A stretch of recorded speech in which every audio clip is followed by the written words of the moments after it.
Dans la zone de l'Est, notamment dans la province de l'Ennedi-Est, l'arrivée des réfugiés et retournés du Soudan exerce une pression considérable sur le niveau de consommation de légumes et fruits. Fort de ces constats et à la demande du gouvernement, que l'Organisation des Nations Unies pour l'alimentation et l'agriculture FAO a initié ce projet intitulé « Projet d'appui à la production maraîchère dans la province de l'Ennedi-Est ». Ce projet est né en réponse aux urgences des besoins humanitaires des communautés agro-pastoraux affectées par la crise au Soudan. Le gouverneur de la province de l'Ennedi-Est, le général Tomdjerou Assougia, remercie la FAO dans la recherche d'une alimentation saine, variée et nutritive.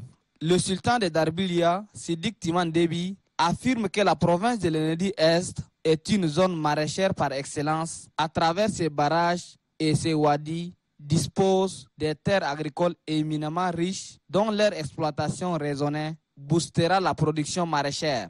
Quant aux représentants de la FAO, Marc Mankoussou, le lancement du projet susmentionné n'est qu'une partie d'un ensemble d'activités qui seront développées par la FAO avec ses partenaires au profit de la population de l'Ennedi-Est en général et en particulier aux ménages des sites qui seront identifiés. Le ministre d'État, ministre de la Production et de la Transformation agricole, justifie l'importance du projet.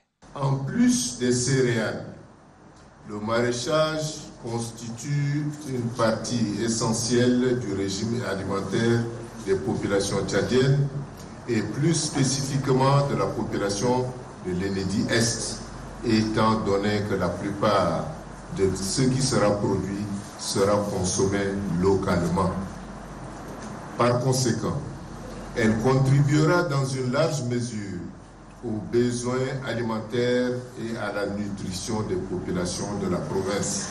Pour la mise en œuvre effective du projet d'appui à la production maraîchère dans l'Ennedi-Est, il a été souhaité d'informer les parties prenantes pour recueillir leur adhésion.